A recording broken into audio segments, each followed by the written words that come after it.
సంతోషంగా ఉంది. గౌరవ ముఖ్యమంత్రి నారా చంద్రబాబు నాయుడు గారి నాయకత్వంలో 2 సంవత్సరాలు పూర్తి చేసుకున్నాం.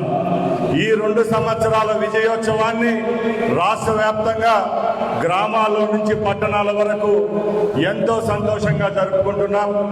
ఈరోజు ఈ అవకాశం కల్పించిన రాష్ట్ర ప్రజలందరూ ఈరోజు మన మీద ఎంతో ఆశలు పెట్టుకొని మనం ముందుకెళ్తున్నాం. ముఖ్యంగా సోదరమన్నారా, ముఖ్యంగా చంద్రబాబు నాయుడు గారు అంటే ఒక విజనరీ లీడర్. చంద్రబాబు నాయుడు గారు ముఖ్యమంత్రి అయిన తర్వాత ఎన్నో సంక్షేమ అభివృద్ధి కార్యక్రమాలు ఈ రాష్ట్రంలో ప్రవేశపెట్టడం జరిగింది.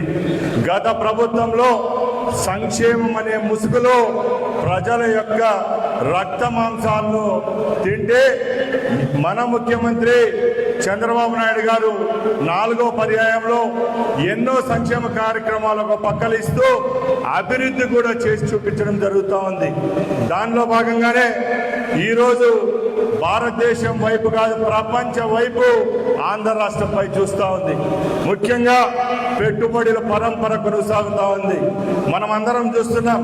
గతంలో జగన్మోహన్ రెడ్డి లాంటి ముఖ్యమంత్రి ఉంటే ఎన్నో పెట్టుబడి పెట్టే కంపెనీలన్నీ ఇక్కడి నుంచి ఎంఓయూలు కూడా రద్దు చేసుకుని పక్కన రాష్ట్రాలైన కర్ణాటక, తమిళనాడు రాష్ట్రాలకు పోయే పరిస్థితి చూసాం.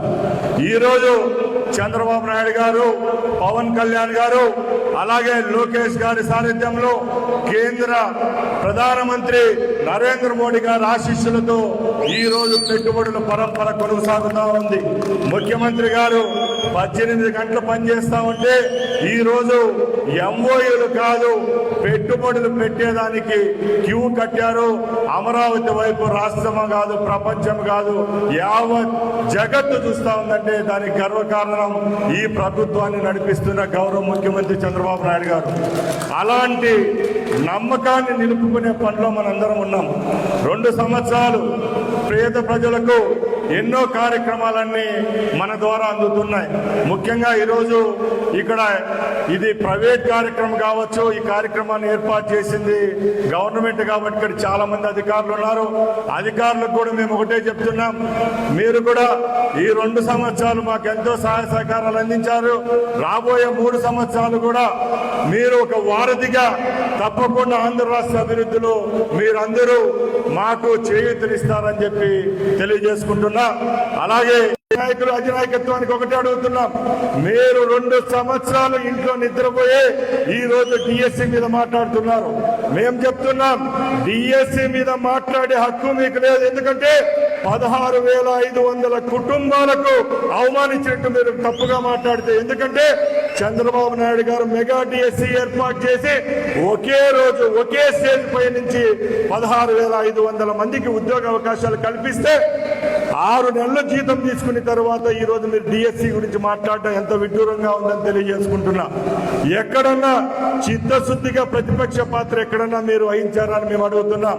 మన పక్కనే ఉంది, ఇదే ప్రాంతంలో 7 లక్షల టన్నుల మామిడి పంట పోయిన సంవత్సరం చేతికంది. వ్యాపారం లేక రైతులు బాధపడతా ఉంటే ప్రపంచంలో ఈ భారతదేశంలో ఏ రాష్ట్రంలో లేని విధంగా గౌరవ ముఖ్యమంత్రి చంద్రబాబు నాయుడు గారు 5 రూపాయలు రైతుకిచ్చి నేనున్నానని చెప్పిన ముఖ్యమంత్రి కేవలం చంద్రబాబు నాయుడు గారు అని తెలియజేసుకుంటున్నా.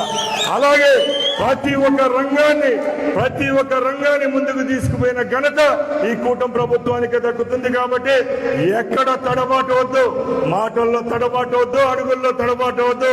రేపు రాబోయేది మరొకసారి చంద్రబాబు నాయుడు గారు 29లో ముఖ్యమంత్రి చేసుకునే విధంగా మన కార్యక్రమాలన్నీ ప్రజల్లోకి తీసుకొని పోతామని ఈ కార్యక్రమంలో ప్రతి ఒక్కరూ చిత్తశుద్ధిగా ప్రమాణం చేయవలసిందిగా కోరుకుంటూ ఈ అవకాశం ఇచ్చిన ప్రతి ఒక్కరికి మరొకసారి ధన్యవాదాలు తెలియజేస్తున్నా.